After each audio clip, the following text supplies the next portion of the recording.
പാലക്കാട്ടെ വിവാദ പത്രപരസ്യം പച്ചവർഗീയതയോ? മുസ്ലിം വോട്ടുകൾ ലക്ഷ്യമിട്ടുള്ള പത്രപരസ്യം LDFന്റെ 18ാം അടവ്.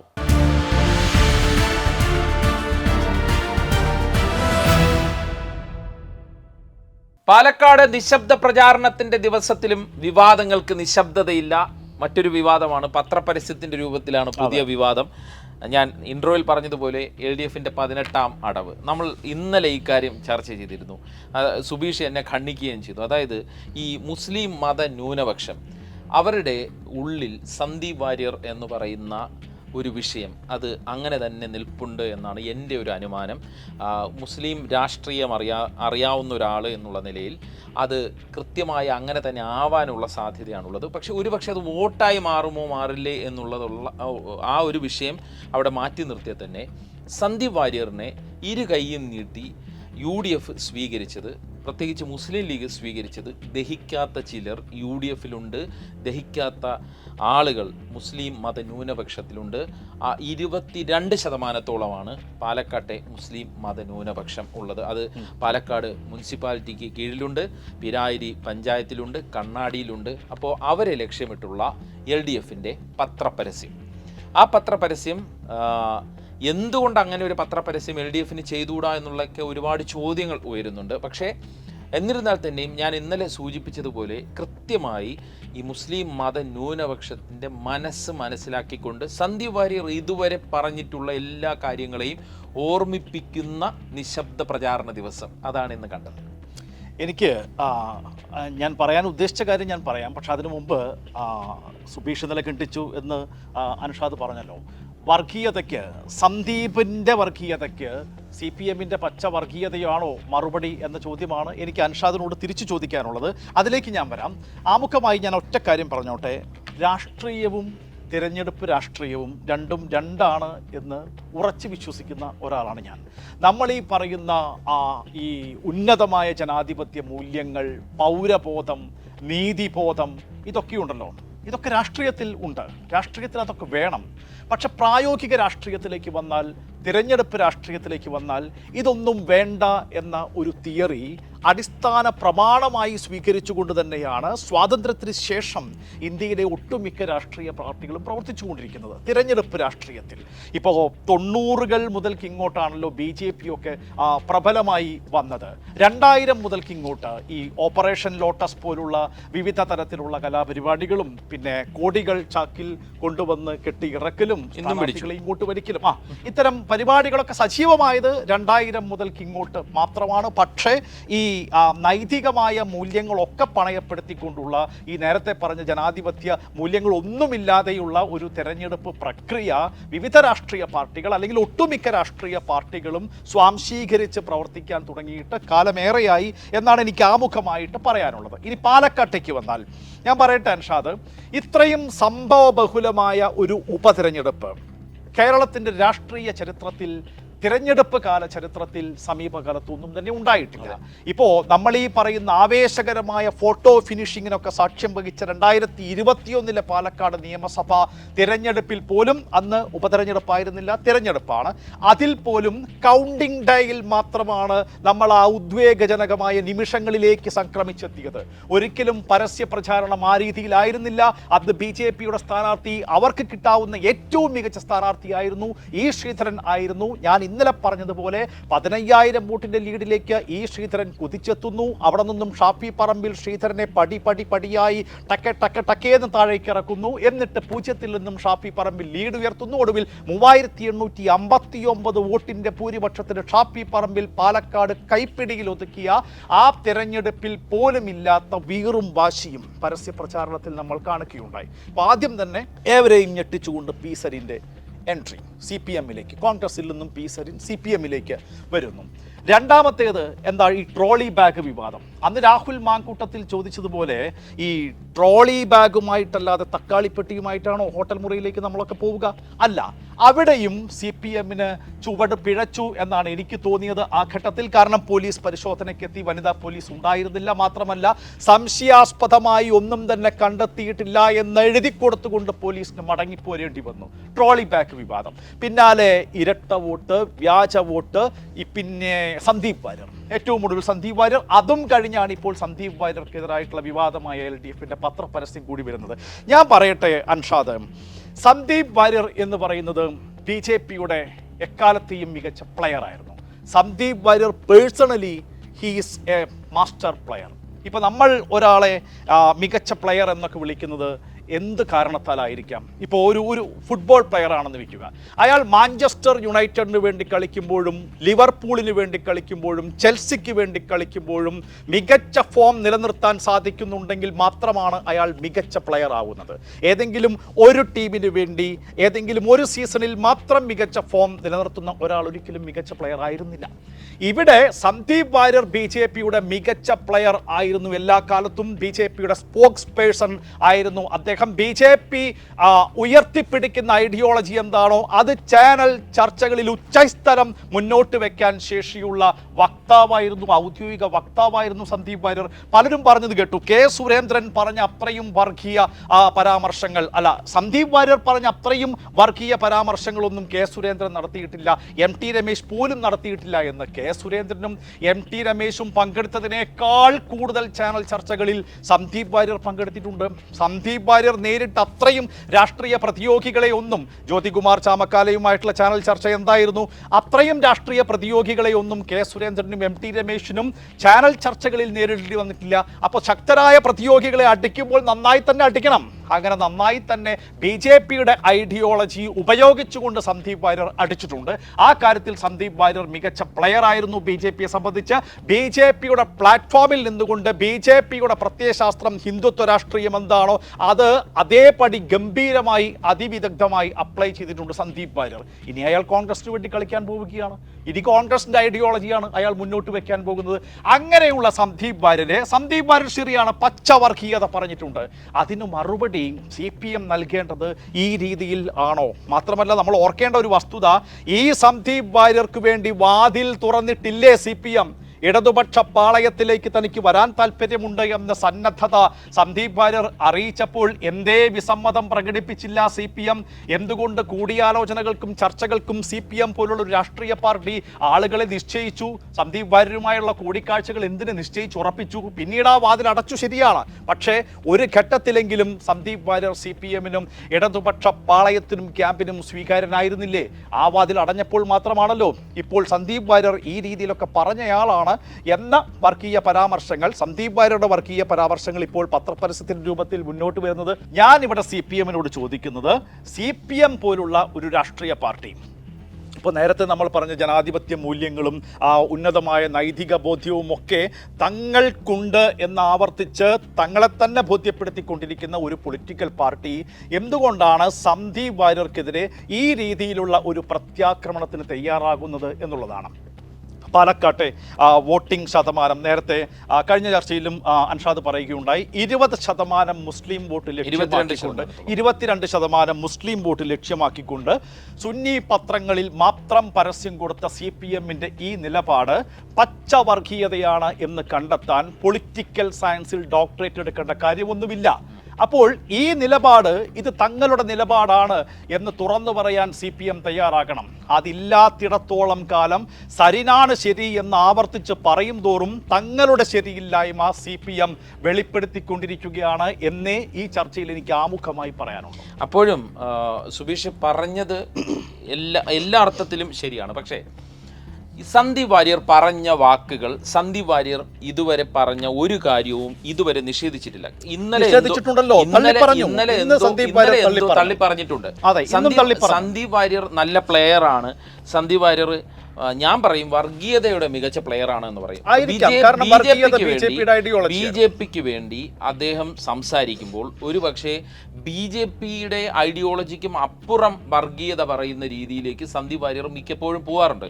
ഞാൻ പറഞ്ഞു വന്നത് അതല്ല, അത് സന്ദീപ് വാര്യർ ആ പാർട്ടിയിൽ നിന്നപ്പോൾ അദ്ദേഹം കളിക്കാൻ വേണ്ടി കളിച്ച അല്ലെങ്കിൽ പ്രതിയോഗികളെ വായടപ്പിക്കാൻ വേണ്ടി അദ്ദേഹം എടുത്ത ഐഡിയകളായിരിക്കാം. പക്ഷേ അതിനുമപ്പുറം സന്ദീപ് വാര്യർ പറഞ്ഞു വെച്ചിരിക്കുന്ന ഒരുപാട് കാര്യങ്ങളുണ്ട്. അത് ഫേസ്ബുക്കിലുണ്ട്, അത് മറ്റു ചാനലുകളുടെ യൂട്യൂബ് പേജുകളിലുണ്ട്, അത് പത്രങ്ങളിലുണ്ട്. അങ്ങനെയുള്ള ഒരുപാട് സംഭവങ്ങൾ സന്ദീപ് വാര്യറുമായി ബന്ധപ്പെട്ടുള്ളത് അവിടെ ഉണ്ട്.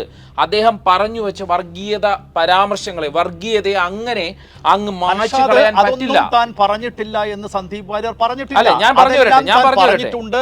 അതെല്ലാം മാറ്റിവെച്ചുകൊണ്ടാണ് താൻ ഇതാ വിശാലമായ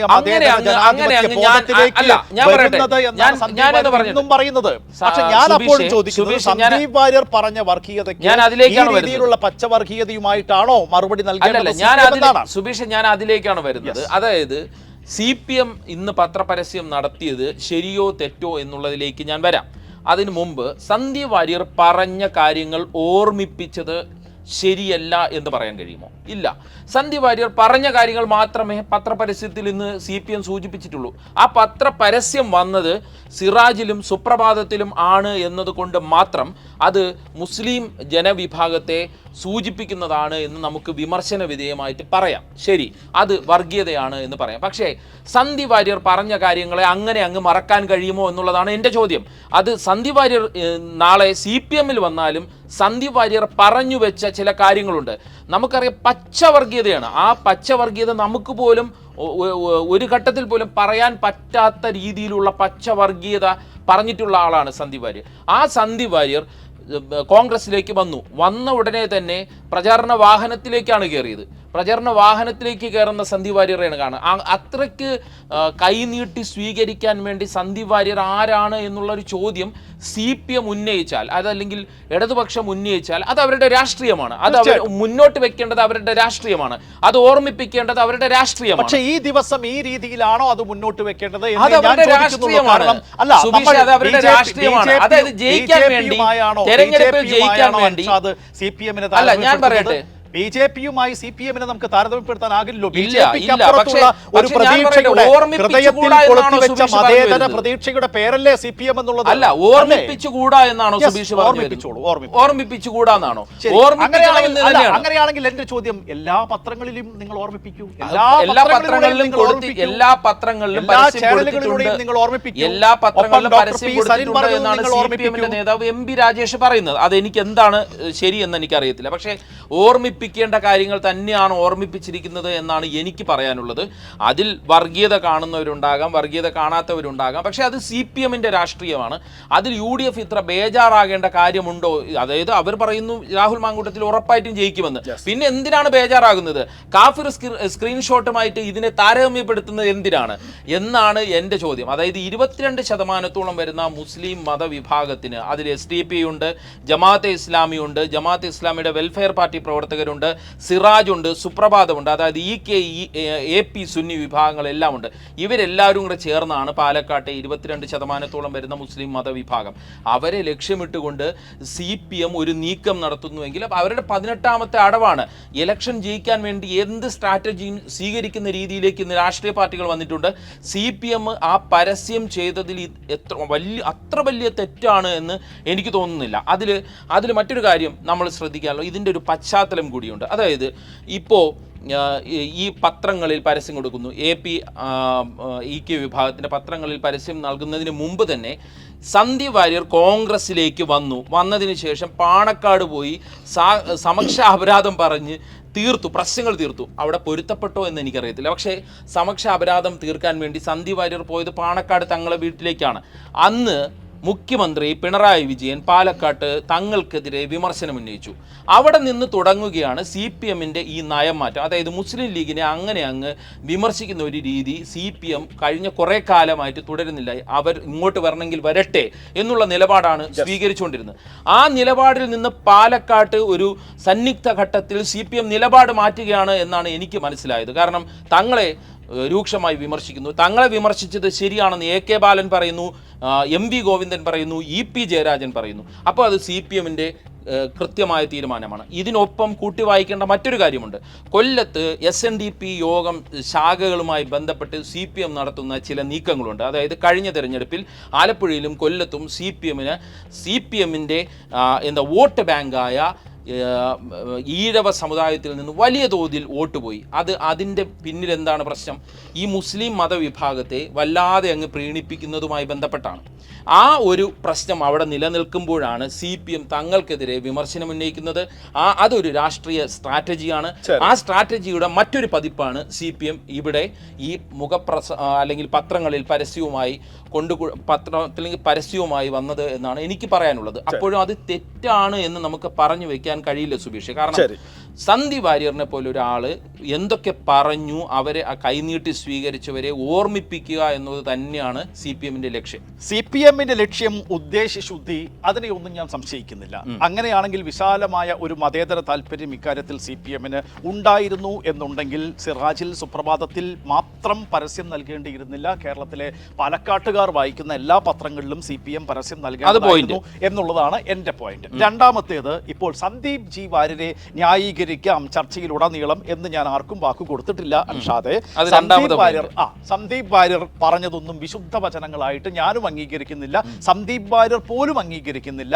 സന്ദീപ് വാര്യർ വിളമ്പിയ ആ വർഗീയ വിഷത്തിന്റെ വ്യാപ്തിയും ആഴവും പാണക്കാട്ടെ കൊടപ്പനക്കൽ തറവാട്ടിൽ പോയി കേക്ക് മുറിച്ചാൽ മാത്രം തീരുന്ന ഒന്നല്ല എന്നും എനിക്കും നല്ലതുപോലെ അറിയാം. പക്ഷേ അതിനെ പ്രതിരോധിക്കേണ്ടത്, അതിനെ തടയേണ്ട രീതി CPM പോലുള്ള രാഷ്ട്രീയ പാർട്ടി, കോൺഗ്രസ് ചെയ്താൽ പോലും എനിക്ക് വിഷമമില്ല, പക്ഷെ CPM പോലുള്ളൊരു രാഷ്ട്രീയ പാർട്ടി ഇങ്ങനെ സിറാജിലും സുപ്രഭാതത്തിലും മാത്രം പരസ്യം നൽകിയല്ല സ്വീകരിക്കേണ്ടിയിരുന്നത്. അക്കാര്യത്തിൽ എനിക്ക് വടകരയിലെ കാഫിർ സ്ക്രീൻഷോട്ടിൻ്റെ അച്ചടി രൂപം മാത്രമാണ് ഈ LDF-ന്റെ വിവാദമായ പത്രപരസ്യം എന്ന് പറയേണ്ടി വരുന്നതിൽ വേദനയുണ്ട്.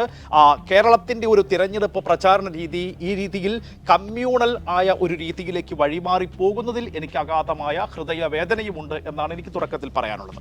ഇനി ഞാനൊരു കാര്യം ചോദിക്കട്ടെ അൻഷാദെ, ഇപ്പോൾ കേരളത്തിലെ വോട്ടർമാരിൽ എത്ര പേർ നമ്മൾ ഈ നടത്തുന്ന തെരഞ്ഞെടുപ്പ് ചർച്ചയടക്കം ഈ ചാനൽ ചർച്ചകൾ വളരെ ഗൗരവത്തോടു കൂടി കാണുന്നുണ്ട്? കേരളത്തിലെ എത്ര വോട്ടർമാർക്കറിയാം സന്ദീപ് ജി വാര്യരെ? കേരളത്തിലെ എത്ര വോട്ടർമാർക്ക് ഡോക്ടർ P സരിനെ അറിയാം? കേരളത്തിലെ എത്ര വോട്ടർമാർക്ക് രാഹുൽ മാങ്കൂട്ടത്തിലിനെ അറിയാം? കുറവാണ്. നമ്മൾ ഈ ലോകത്ത് വ്യാപരിക്കുന്നത് കൊണ്ട് മറ്റുള്ളവരും നമ്മെപ്പോലെ ഇവരെയെല്ലാം ഈ വിഷയങ്ങളിൽ ഒക്കെ കൃത്യമായി ധാരണ പുലർത്തുന്നവരാണ് എന്ന് നമ്മൾ കരുതുന്നത് തെറ്റാണ്. ഇപ്പോൾ എൻ്റെ അമ്മ വൈകിട്ട് സന്ധ്യാസമയത്ത് ഇപ്പോൾ വിളക്കൊക്കെ കൊളുത്തി നാമം ജപിച്ച് 2 സീരിയലും കണ്ട് ഭക്ഷണം കഴിച്ച് കിടന്നുറങ്ങുന്ന ആളാണ്. അമ്മയ്ക്കറിയില്ല ഈ ഡോക്ടർ P സരിൻ ആരാണെന്ന്. അമ്മയ്ക്ക് രാഹുൽ മാങ്കൂട്ടത്തിലിനെ അറിയില്ല. അമ്മയ്ക്ക് സന്ദീപ് വാര്യരെയും അറിയില്ല. ഇതുപോലെ ലക്ഷക്കണക്കിന് അമ്മമാരുള്ള നാടാണ് കേരളം. ഇതുപോലെ ലക്ഷക്കണക്കിന് വോട്ടർമാരുള്ള നാടാണ് കേരളം, അല്ലേ? അവരുടെ ഒരു ചെറു പതിപ്പ് തന്നെയല്ലേ പാലക്കാടും. പാലക്കാട്ടെ വോട്ടർമാരും ഇത്തരം ഇപ്പോൾ ഈ ട്രോളി ബാഗ് വിവാദമുണ്ടായി, സന്ദീപ് വാര്യർ കോൺഗ്രസിലേക്ക് പോയി, ഡോക്ടർ P സരിൻ ഇതാ CPM-ലേക്ക് വന്നു, ഇതിൻ്റെയൊക്കെ ആഴവും വ്യാപ്തിയും കൃത്യമായി മനസ്സിലാക്കുന്നവരാണ് എന്ന് അൻഷാദിന് തോന്നുന്നുണ്ടോ? ഇല്ല. ഇപ്പോൾ കേരളത്തിൽ ഒരു പകുതിയിലധികം ശതമാനം വോട്ടർമാരും ശരി, ഒന്നുകിൽ അരിവാൾ ചുറ്റിക നക്ഷത്രം, അത് ശീലിച്ചിട്ടുള്ള ഒന്നാണ്, അതല്ലെങ്കിൽ കൈപ്പത്തി. സ്ഥാനാർത്ഥി ആര് എന്ന് നോക്കാതെ കൈപ്പത്തിക്കേ കുത്തു, അല്ലെങ്കിൽ കോണിക്കേ കുത്തു, അല്ലെങ്കിൽ അരിവാൾ ചുറ്റിക നക്ഷത്രത്തിന്, അല്ലെങ്കിൽ അരിവാൾ ധാന്യക്കതിരിന്, അല്ലെങ്കിൽ താമരയ്ക്ക്. ഇതാണ് ശീലം. പാലക്കാടും ഇതിനൊരു ചെറുപതിപ്പാണ്. ഒരു പക്ഷേ ഈ രാഷ്ട്രീയ വിവാദങ്ങളൊന്നും ശ്രദ്ധിക്കാതെ തന്നെ പാലക്കാട്ടെ വോട്ടർമാരെ സംബന്ധിച്ച് നമ്മൾ ഇന്നലെ പറഞ്ഞു, ബേസിക്കലി അവർ വളരെ സത്യസന്ധരും നിഷ്കളങ്കരും പാവങ്ങളും ഒക്കെയാണ്. അവർക്കൊരു ശീലമുണ്ട്. ഈ ശ്രീധരൻ വന്നപ്പോൾ മാത്രമാണ് ആ ശീലത്തിന് ചെറിയൊരു നയവ്യതിയാനം സംഭവിച്ചതും ആടിയുലഞ്ഞതും, അല്ലേ? എന്നിട്ട് അവസാനം 3859 വോട്ടിൻ്റെ മാത്രം ഭൂരിപക്ഷത്തിന് ഷാഫി പറമ്പിൽ വിജയിച്ചത്. നമ്മൾ ഈ ചർച്ച നടത്തുമ്പോൾ പാലക്കാട് നിയോജക മണ്ഡലം പോളിംഗ് ബൂത്തിലേക്ക് പോകാൻ മണിക്കൂറുകൾ മാത്രം ബാക്കി നിൽക്കെ ഒരുപക്ഷെ പാലക്കാട്ടെ വോട്ടർമാർ ഇപ്പോൾ തന്നെ തീരുമാനിച്ചുറപ്പിച്ചിട്ടുണ്ടായിരിക്കും അവരുടെ ജനവിധി എന്തായിരിക്കും, എന്താകണം എന്ന്. അക്കാര്യത്തിൽ പക്ഷേ ഈ LDF-ന്റെ പത്രപരസ്യമൊന്നും പച്ചവർഗീയത ആളിക്കത്തിക്കുന്ന, ഞാൻ ആവർത്തിച്ച് പറയുന്നു, ഒരു നാട് കുട്ടിച്ചോറാക്കാൻ പാകത്തിലുള്ള ക്രിസ്റ്റൽ ക്ലിയർ വർഗീയതയാണ് ഇന്നത്തെ LDF-ന്റെ ആ പത്രപരസ്യം എന്നതിൽ എനിക്ക് യാതൊരു സംശയവുമില്ല. അൻഷാദെ, അത് CPM പോലുള്ള ഒരു ജനാധിപത്യ ബോധവും മൂല്യങ്ങളും ഒക്കെ സംരക്ഷിക്കുന്നുവെന്ന് സ്വയം അവകാശപ്പെടുന്ന ഒരു രാഷ്ട്രീയ പാർട്ടിയിൽ നിന്നും ഞാൻ ഈ ഘട്ടത്തിലും പ്രതീക്ഷിച്ചില്ല. മീഡിയ മോണിറ്ററിംഗ് കമ്മിറ്റി ആ വിവാദ പത്രപരസ്യം പരിശോധിക്കാൻ പോവുകയാണ്. തെറ്റുപറ്റിപ്പോയി എന്നൊരു വാക്ക് പിണറായി വിജയന്റെ ഭാഗത്തു നിന്നോ അല്ലെങ്കിൽ LDF കൺവീനറുടെ ഭാഗത്തു നിന്നോ അല്ലെങ്കിൽ CPM-ന്റെ സംസ്ഥാന സെക്രട്ടറിയുടെ ഭാഗത്തു നിന്നോ ഈ നിമിഷം വരയ്ക്കും ഉണ്ടായിട്ടില്ല. നമ്മൾ ഈ ചർച്ചയ്ക്ക് കയറുന്ന അവസാന നിമിഷത്തിൽ പോലും മന്ത്രി P. രാജീവ് അടക്കം പറഞ്ഞത് ഉള്ളടക്കത്തിൽ തങ്ങൾക്ക് പിശക് സംഭവിച്ചിട്ടില്ല എന്നാണ്. മീഡിയ മോണിറ്ററിംഗ് കമ്മിറ്റിയുടെ അനുമതി തേടിയിട്ടില്ല എന്നുള്ളത് തികച്ചും സാങ്കേതികമായ ഒരു പ്രശ്നം മാത്രമാണ്. ഉള്ളടക്കത്തിൽ തങ്ങൾക്ക് പിശക് പറ്റിയിട്ടില്ല എന്ന് നന്നായി വായനയും എഴുത്തും ഒക്കെയായി മുന്നോട്ട് ജീവിതം കൊണ്ടുപോകുന്ന മന്ത്രി P. രാജീവ് പോലും പറയുമ്പോൾ ഞാൻ നേരത്തെ പറഞ്ഞത് ആവർത്തിക്കുന്നു, എനിക്ക് അത്യധികം ഹൃദയവേദനയുണ്ട്. നിങ്ങൾ സന്ദീപ് വാര്യരുടെ വർഗീയതയ്ക്ക് ഈ പച്ചവർഗീയത ആളിക്കത്തിച്ചുകൊണ്ടല്ല രാഷ്ട്രീയ കേരളവും CPM പോലുള്ള മറുപടി നൽകേണ്ടത് എന്ന് മാത്രമേ എനിക്ക് ഒരു കാര്യം. ഈ പച്ചവർഗീയത എന്ന് സുബീഷ് പറയുമ്പോൾ ഞാൻ ചോദിക്കുന്നത്, സന്ദീപ് വാര്യർ പറഞ്ഞ കാര്യങ്ങൾ ഓർമ്മിപ്പിച്ചത് എന്തുകൊണ്ടാണ്? നിങ്ങൾ ഓർമ്മിപ്പിക്കൂ. നിങ്ങൾ കേരളത്തിൽ പരസ്യ പ്രചാരണത്തിലുള്ള എല്ലാ മുസ്ലിം മതവിഭാഗത്തിന്റെ കൈകളിലേക്ക് എത്തുന്ന പരസ്യം ഒരുപക്ഷെ എല്ലാ ചാനലുകൾ അല്ലെങ്കിൽ എല്ലാ പത്രങ്ങളിലേക്കും പരസ്യത്തിന് സമീപിച്ചിട്ടുണ്ടാകാം. ഒരുപക്ഷെ അവർ മാതൃഭൂമിയും മനോരമയും കേരളത്തിലെ ഞാൻ പറയുന്നത് ഒരു സാധ്യതയാണ്. MP രാജേഷ് മന്ത്രി പറഞ്ഞത് എന്താണ്? എല്ലാ പത്രങ്ങളിലും പരസ്യം വരും, ചിലപ്പോൾ നാളെ ആയിരിക്കും വരിക. മനസ്സിലായോ? അപ്പോൾ അങ്ങനെ വരുമ്പോൾ അതിന് പച്ചവർഗീയത എന്ന് എങ്ങനെ പറയും? സന്ദീപ് വാര്യർ പറഞ്ഞ കാര്യങ്ങൾ ഓർമ്മപ്പെടുത്തി എന്നുള്ളത് മാത്രമാണ്. ഇനി സുബീഷ് പറഞ്ഞതുപോലെ ഇത് തിരിച്ചടിക്കുമോ എന്നുള്ളത് ഒരു പ്രധാനപ്പെട്ട ചോദ്യമാണ്. ഇതൊരു തന്ത്രമാണ്. തന്ത്രം എന്നതിനപ്പുറം ട്രോളി ബാഗ് തിരിച്ചടിച്ചതുപോലെ ഇത് ചിലപ്പോൾ തിരിച്ചടിക്കാം. കാഫിർ സ്ക്രീൻഷോട്ട് തിരിച്ചടിച്ചതുപോലെ ഇത് ചിലപ്പോൾ തിരിച്ചടിക്കാം. അതൊക്കെ തെരഞ്ഞെടുപ്പ് രാഷ്ട്രീയവുമായി ബന്ധപ്പെട്ട് വരുന്നതാണ്. നമുക്കറിയാം, പിണറായി വിജയൻ തങ്ങളെ ഡയറക്റ്റ് വിമർശിക്കുമ്പോൾ അത് അത്രത്തോളം വലിയ വിമർശനം വേണ്ടിയിരുന്നില്ല എന്ന് LDF-ൽ അഭിപ്രായമുണ്ട്. ഇന്ന് ചില പത്രങ്ങൾ അത് റിപ്പോർട്ട് ചെയ്തിട്ടുണ്ട്. അങ്ങനെ ചില തന്ത്രങ്ങൾ എടുക്കുമ്പോൾ ഇപ്പോൾ പാലക്കാട് LDF-നെ സംബന്ധിച്ചിടത്തോളം നഷ്ടപ്പെടാൻ ഒന്നുമില്ല. അത് സുബീഷിനും അറിയാം, എനിക്കും അറിയാം. സരിൻ വന്നതോടുകൂടി പാലക്കാട് CPM-ന് ഒരു ഓളം ഉണ്ടാക്കാൻ കഴിഞ്ഞു. 2ാം സ്ഥാനത്തേക്ക് തങ്ങൾ എത്താൻ പോകുന്നു, അല്ലെങ്കിൽ ജയിക്കാനുള്ള സാധ്യതയുണ്ട് എന്ന് വരെ ഒരു വിലയിരുത്തലിലേക്ക് അല്ലെങ്കിൽ വാർത്താ പ്രാധാന്യത്തിലേക്ക് എത്താൻ LDF-ന് കഴിഞ്ഞു. രാഹുൽ മാങ്കൂട്ടത്തിലും UDF-ഉം നന്നേ താഴെ പോകുന്ന സാഹചര്യമുണ്ടായി. ഞാൻ ഇന്നലെ പറഞ്ഞു, ഡ്രൈവിംഗ് സീറ്റിൽ നിന്ന് വഴുതി മാറുന്ന സാഹചര്യമുണ്ടായി. ആ ഡ്രൈവിംഗ് സീറ്റിലേക്ക് തിരിച്ചു വന്നത് സന്ദീപ് വാര്യർ വന്നതുകൊണ്ട് തന്നെയാണ്. അത് ഞാൻ സമ്മതിക്കുന്നു. പക്ഷേ സന്ദീപ് വാര്യർ പറഞ്ഞ കാര്യങ്ങൾ ഓർമ്മിപ്പിക്കുക തന്നെ വേണം. അത് ഓർത്തുകൊണ്ട് വേണം ആ സന്ദീപ് വാര്യർ സ്വീകരിച്ച പാർട്ടിക്ക് വോട്ട് ചെയ്യാൻ ജനങ്ങൾ പോകേണ്ടത് എന്ന് തന്നെയാണ് എൻ്റെ അഭിപ്രായം. അത് രാഷ്ട്രീയമാണ്. ആ രാഷ്ട്രീയം അവിടെ പറയുക തന്നെ വേണം. അത് മുസ്ലിം പത്രങ്ങളിൽ മാത്രം പരസ്യം ചെയ്തു എന്നുള്ളത് ഒരു വിമർശനമായിട്ട് മുന്നോട്ട് വയ്ക്കാം. അപ്പോൾ പോലും നമ്മൾ നേരത്തെ സുബീഷ് പറഞ്ഞതുപോലെ മണിക്കൂറുകൾ മാത്രമാണ് പാലക്കാട്ടെ ജനം. അവർ മനസ്സിൽ വിലയിരുത്തി കാണും. അവർ നമ്മൾ ഈ പറയുന്നതിനും അപ്പുറം കാര്യങ്ങൾ വിലയിരുത്തുന്നവരാണ്. അതുകൊണ്ട് തന്നെ പിരായിരിയിലെയും മാത്തൂരിലെയും കണ്ണാടിയിലെയും പാലക്കാട് മുനിസിപ്പാലിറ്റിയിലെയും ജനങ്ങൾ എങ്ങനെ വോട്ട് ചെയ്യും എന്നുള്ളത് വളരെ പ്രധാനപ്പെട്ട കാര്യമാണ്. എന്തായാലും പാലക്കാട് ജനവിധിയിലേക്ക് അടുക്കുന്നു. അവർ എന്ത് വോട്ട് ചെയ്യും, ആരുടെ നയമാണ് ശരി എന്നുള്ളത് അവർ തീരുമാനിക്കും. കോൺഗ്രസിനെ വീണ്ടും അവർ കോൺഗ്രസിൻ്റെ കൈ പിടിക്കുമോ, അതോ കോൺഗ്രസിൻ്റെ കൈ പിടിക്കുമോ, അതോ സരുണിൻ്റെ കൈ പിടിക്കുമോ, അതോ കൃഷ്ണകുമാറിനെ അനുഗ്രഹിക്കുമോ എന്നുള്ളതെല്ലാം നമുക്ക് കാത്തിരുന്ന് കാണേണ്ട കാര്യം. എന്തായാലും സന്ദീപ് വാര്യർ പറഞ്ഞത് ഓർമ്മപ്പെടുത്തുക മാത്രമാണ് CPM ചെയ്തത് എന്നാണ് അൻഷാദ് ആവർത്തിച്ച് ഈ ചർച്ചയിൽ ഉടനീളം അറിയിച്ചത്. അതേപോലെ ഡോക്ടർ P. സരിൻ പിണറായി വിജയനെതിരെ പറഞ്ഞതും ഓർമ്മപ്പെടുത്തൽ ആവശ്യമുള്ള ഒന്നാണ്. വർഗീയ പരാമർശങ്ങൾ ഓർമ്മിപ്പിക്കപ്പെടണം എന്ന് തന്നെയാണ് ഞാൻ പറഞ്ഞത്. സരിൻ പറഞ്ഞത് വർഗീയതയല്ല, പിണറായിക്കെതിരെയുള്ള രാഷ്ട്രീയമാണ്. കാണാം ആരുടെ ഓർമ്മപ്പെടുത്തലിനാണ് ജനം മാർക്ക് നൽകുക എന്ന് കാത്തിരിക്കാം, നോക്കാം.